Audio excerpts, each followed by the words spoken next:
No início do oitavo milênio antes da Era Comum, as culturas arzariana e natufiana já haviam desaparecido. No seu lugar, surgiu uma cultura neolítica comum às populações do Crescente Fértil, a qual produziu uma grande variedade de afiadas ferramentas líticas e já mantinha pleno domínio sobre as práticas agrícolas e de criação de animais de rebanhos. Os assentamentos, agora efetivamente sedentários, abrigavam populações que podiam chegar a até 2 ou 3 mil habitantes. As relações sociais se encontravam bastante evoluídas, assim como a especialização do trabalho. O contato entre as comunidades havia atingido um inédito nível de complexidade, fazendo uso de fichas de argila, que passaram a ser empregadas durante a prática comercial entre os assentamentos. Como consequência, os primeiros pictogramas começaram a se desenvolver e as manifestações artísticas se sofisticaram.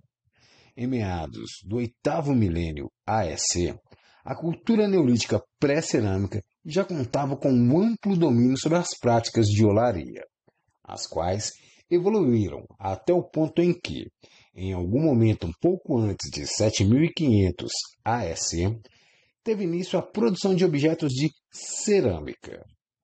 O uso de vasos de cerâmica apresentou forte impacto no estilo de vida daquelas populações do Crescente Fértil, uma vez que agora elas podiam armazenar água, carne, óleos e sementes. Esse fato foi tão determinante que marcou o início da cultura neolítica cerâmica. E dentro desse contexto, a astrorreligião se consolidou e se expandiu para além do Crescente Fértil. Olá, eu sou o Ângelo Henrique Simões, esse é o quarto vídeo da série sobre a astrorreligião neolítica e você está no canal da Saga Humana. Se você é novo por aqui, seja bem-vindo. E se você gostar do vídeo, então se inscreva no canal. E se você já é inscrito, você também pode se tornar um membro do canal. Como membro, você palpita na escolha dos temas dos próximos vídeos, tem acesso a benefícios exclusivos, abre as portas para que o conhecimento chegue até você e apoia a produção de conteúdos daqui do canal. E se você gostar desse vídeo, saiba que tem mais conteúdos como esse no meu livro, A Saga Humana, cuja leitura amplia e complementa o conteúdo dos vídeos que você assiste aqui no canal. Mas, sem perda de tempo, vamos logo para o vídeo da semana e, enquanto rola a vinheta, já sabe, né? Já vai deixando o seu like, porque eu garanto que vai valer a pena.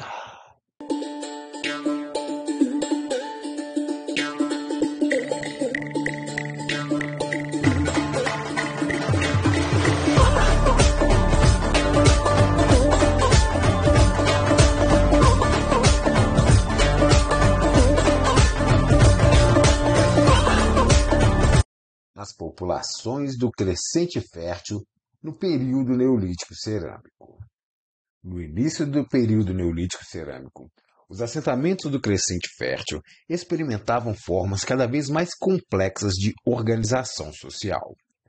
Nas rotinas das atividades diárias, os homens se envolviam com atividades de segurança da comunidade e com o cuidado dos rebanhos, ao passo que as mulheres se ocupavam com as atividades de preparo dos alimentos e com o cuidado dos filhos. Novos hábitos alimentares começaram a se formar nos assentamentos, mas os grupos de caçadores-coletores ainda mantinham uma dieta mais variada do que a das populações sedentárias dos assentamentos.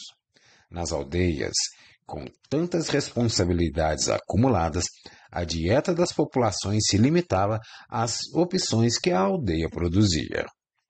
As populações das comunidades deviam ser acometidas por epidemias com mais frequência do que os grupos de caçadores-coletores, os quais, por estarem em constante movimento, tinham menos contato com dejetos que eram deixados pelo caminho. E por terem mais contato com rebanhos, as populações sedentárias ficavam mais expostas às doenças infecciosas transmitidas pelos animais. E em função da aglomeração dos assentamentos, os indivíduos ficavam mais expostos às infecções e contágios. É provável que tenha sido nesses primeiros tempos de rebanhos domesticados que o homem tenha começado a contrair a tuberculose, vinda do leite das vacas e das cabras, o sarampo e a varíola, do contato com o gado e as aves, e a gripe, dos porcos e patos. Enquanto os grupos nômades ainda mantinham uma estrutura de autoridade patriarcal centrada nos homens mais velhos, uma nova forma de organização se consolidava nos assentamentos sedentários. Ali, a autoridade passou a ser exercida por um líder, ou uma elite deles, centrada na figura do sacerdote da astro-religião, o qual organizava os esforços de defesa e de produção de alimentos. Mas desde o fim do Mesolítico, indivíduos do sexo feminino também começaram a ter proeminência no papel de liderança religiosa nos assentamentos da região. As práticas astro-religiosas, que no início do Neolítico Cerâmico ainda vigoravam basicamente apenas nos assentamentos mais ao norte do Crescente Fértil, aprofundavam o sentimento de admiração advindo da contemplação do universo e das suas manifestações, onde eram refletidos os temores e as esperanças dos homens, face ao imenso poder da natureza. Natureza esta que deveria ser entendida, adorada e apaziguada, para que não se enfurecesse e lançasse tempestades, inundações e secas, que pudessem arruinar seus rebanhos e plantações. Era necessário adular e, eventualmente, presentear os deuses, e, em contrapartida, esses homens almejavam receber uma chuva de bênçãos que garantisse a abundância, um bom comércio com as aldeias vizinhas e o livramento do ataque de grupos nômades e das ainda mal compreendidas pestilências. Mas o acordo agrícola mantido entre os deuses e os homens dava segurança a essas populações. Intermediado pelos sacerdotes, esse acordo concedia aos homens domínio sobre os animais e a natureza, e justificava como os homens haviam conseguido dominar a agricultura e a pacificar os animais de rebanho. A parte dos homens nesse acordo consistia em adorar aos deuses e a submeter-se a uma dura rotina de atividades, e como recompensa, os deuses retribuiriam concedendo fartura de alimentos, o domínio sobre a natureza e o livramento dos males. No início do período neolítico cerâmico, a astro-religião já estava bem difundida entre as populações do norte do Crescente Fértil. E dada a intensificação do intercâmbio entre as populações da região verificada nessa época, é possível supor que as primeiras narrativas mitológicas já tivessem sido amplamente difundidas por todo o Crescente Fértil. Já haviam se passado cerca de 2 milênios desde os tempos finais do Dryas recente, quando houve a forte elevação do nível dos mares, a extinção dos animais de grande porte e o início da construção de Göbekli Tepe. A lembrança desses tempos se mantinha viva por meio das narrativas mitológicas, que eram contadas ao longo de sucessivas gerações pelos sacerdotes da astro-religião. Essas narrativas deviam ser elaboradamente reproduzidas nos templos astro-religiosos, principalmente durante os festivais anuais, que deviam ser celebrados em dias especiais do ano, em meio a sofisticados rituais que deviam incluir declamações dramáticas e impactantes representações cênicas, embaladas por animadas danças e farto consumo de alimento. Essas primeiras narrativas mitológicas descreviam como o Deus Pai Celestial e a Deusa Mãe da Fertilidade se uniram para conceder a vida primeiro à natureza e depois aos homens. e inspirados por histórias reproduzidas por meio da oralidade ao longo dos 20 séculos anteriores, essas narrativas descreviam feitos heróicos protagonizados pelos antepassados. Entre esses feitos heróicos, uma narrativa, em especial, parece ter sido contada com mais frequência e dramaticidade, a qual descrevia como um antepassado foi antecipadamente avisado pelos deuses sobre a ocorrência de um grande dilúvio e de como esse ancestral teria tido tempo para se preparar e sobreviver ao catastrófico evento junto com a sua família. Essa narrativa deve ter incluído elementos que a descreveram como um evento terrível, mas também purificador e renovador para a humanidade. Com o passar do tempo, o mito de um grande dilúvio acabou se tornando o mais universal dos mitos, sendo reproduzido por populações de todos os continentes, se fazendo presente não só na tradição mitológica do núcleo civilizacional do Oriente Médio, mas também na tradição mitológica dos núcleos civilizacionais do Extremo Oriente, da Nova Guiné, da América do Norte, da Mesoamérica e da América do Sul. Mas além de um grande dilúvio, as narrativas mitológicas da astro-religião também incluíam outras histórias dramáticas, as quais descreviam a ocorrência de apavorantes guerras entre os deuses do firmamento e as impressionantes armas que eles utilizaram, bem como a existência de antepassados pré-diluvianos que tinham estatura de gigantes e uma destacada longevidade. Esses mitos acabaram sendo reproduzidos pelas posteriores religiões que descenderam da astro-religião neolítica do Oriente Médio e se fazem presentes também na tradição mitológica de outros centros civilizacionais. Outro mito, também bastante comum ao redor do mundo, é o mito da dispersão das línguas, o qual parece ter tido como evento inspirador original acontecimentos transcorridos no norte do Crescente Fértil nos primeiros tempos do período neolítico cerâmico.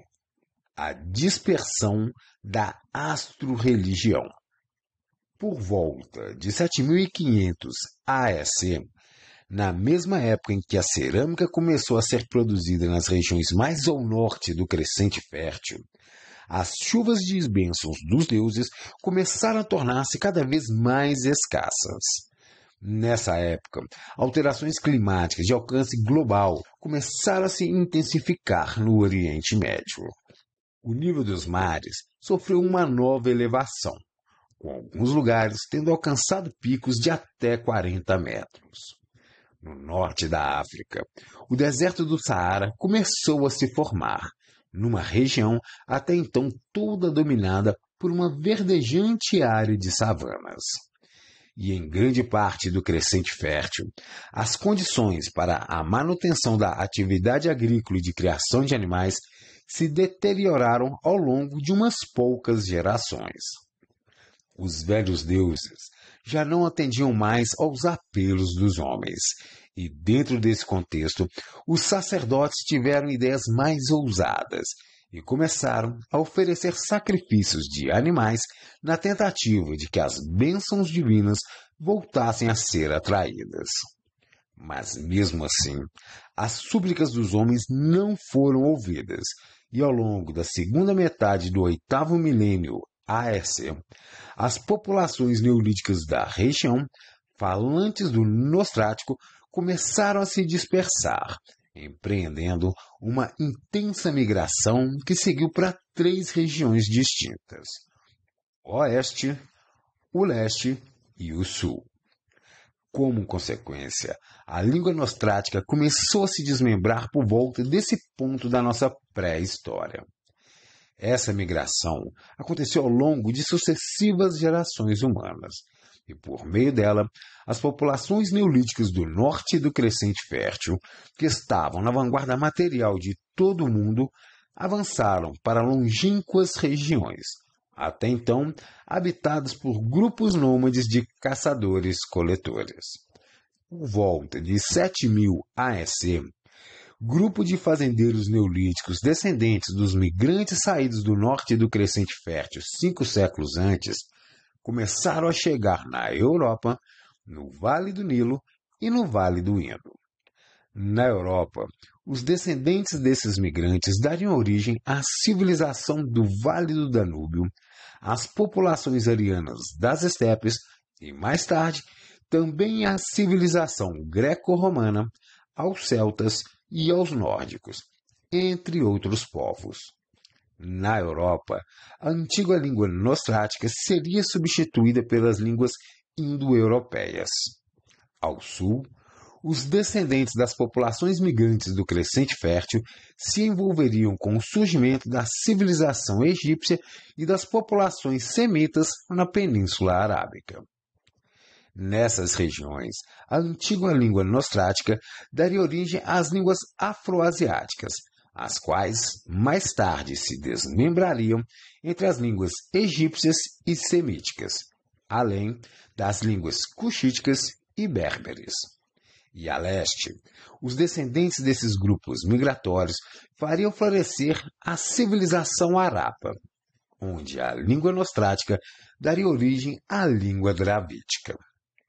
Essas migrações saindo do Crescente Fértil aconteceram principalmente entre 7500 e 7000 AEC.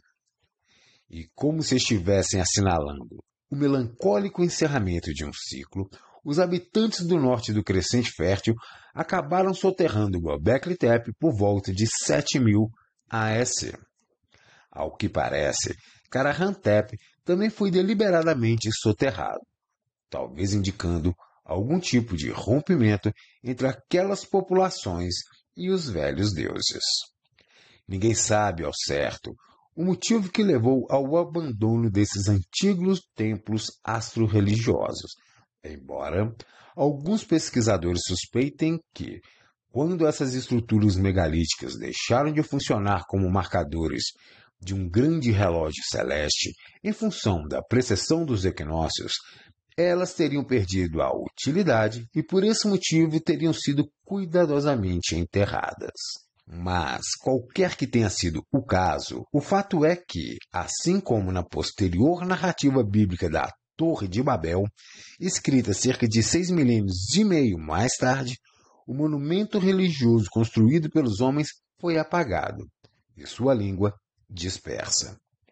Na realidade, Göbekli Tepe parece funcionar como a baliza temporal de uma época, a qual encontra fim na época da dispersão das línguas, e começo em um tempo imediatamente posterior à ocorrência de um grande dilúvio. Nesse sentido, estudiosos de religiões comparadas também fazem outro paralelo de Göbekli Tepe com as narrativas mitológicas, nesse caso, associado com a época de construção do monumento. A narrativa bíblica descreve a saída de Noé da arca, quando, ao fim do dilúvio, ela encalhou no Monte Ararat, distante cerca de 600 quilômetros do ponto onde se encontra Göbekli Tepe. A narrativa continua descrevendo que a primeira coisa que Noé fez na sequência foi erguer um altar e oferecer animais em holocausto ao Senhor Deus. Nesse sentido, alguns estudiosos têm sugerido que a construção de Göbekli Tepe poderia ter sido a fonte de inspiração dessa história bíblica, que narra a construção de um altar logo na sequência da ocorrência do dilúvio.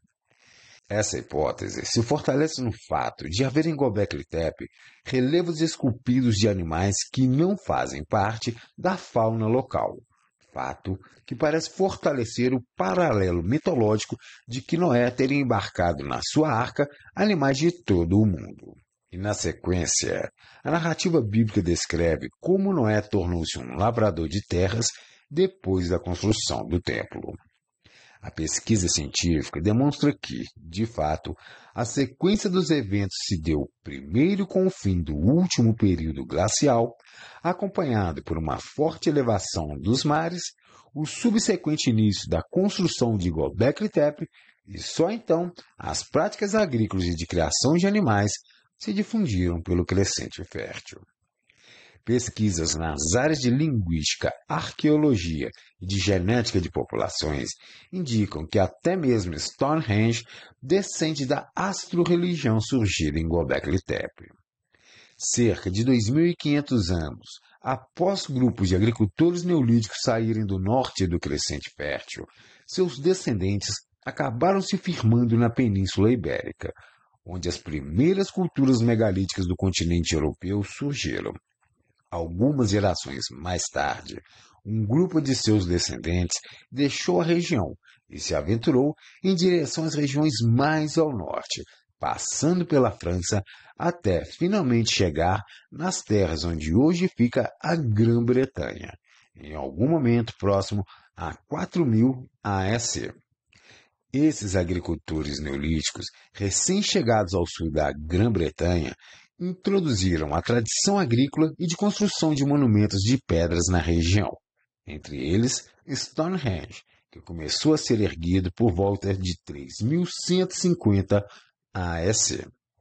Mas o fato é que, por volta de 7000 AEC, a Revolução Agrícola Neolítica começou a chegar a regiões bastante distantes do Crescente Fértil, levando a reboque o conhecimento astronômico e a memória mitológica da astro-religião.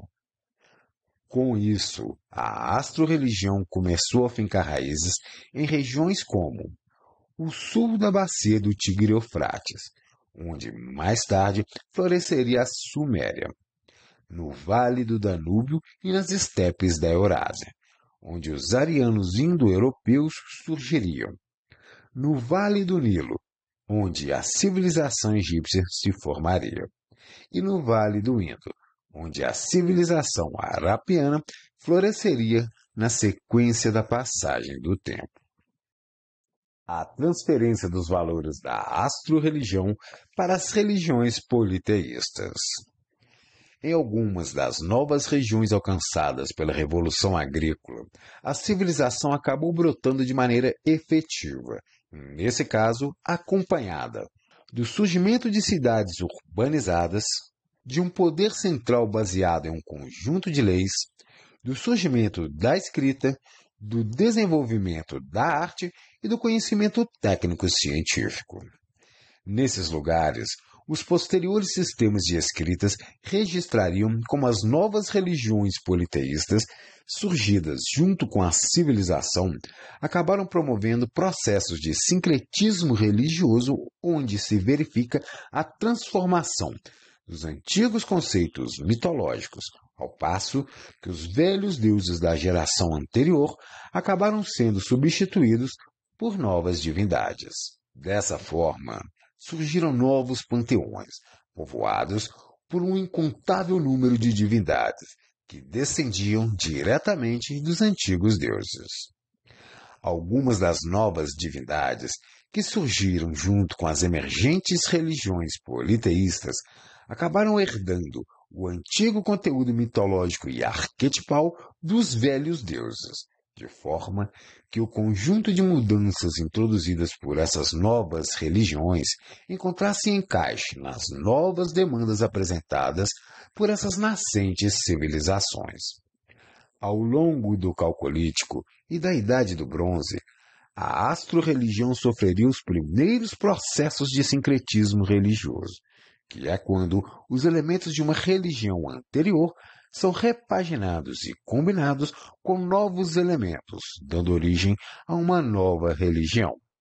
Ao mesmo tempo, o domínio sobre o conhecimento combinado da mecânica celeste, da matemática, da geometria e das técnicas de construção se manteria na mão dos sacerdotes, os quais seriam subordinados a um sacerdote-chefe, que costumava ser um rei ou um faraó, o qual também era frequentemente visto como a própria encarnação da divindade.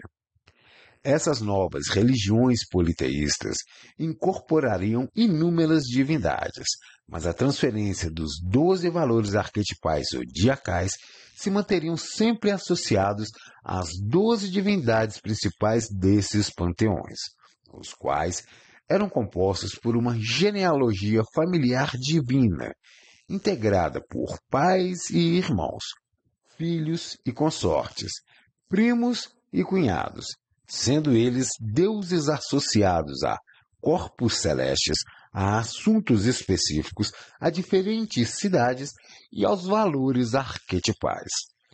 Alguns deuses só ganharam destaque no panteão mais tarde, na medida em que novos povos foram surgindo. Geralmente, as primeiras gerações de deuses ocupavam uma posição de destacada relevância no panteão, a qual costumava variar ao longo do tempo. Nesse sentido, o que sempre manteve-se fixo nas religiões politeístas foram os 12 valores arquetipais fundamentais, os quais foram sendo incorporados por diferentes deuses em diferentes épocas e em diferentes regiões.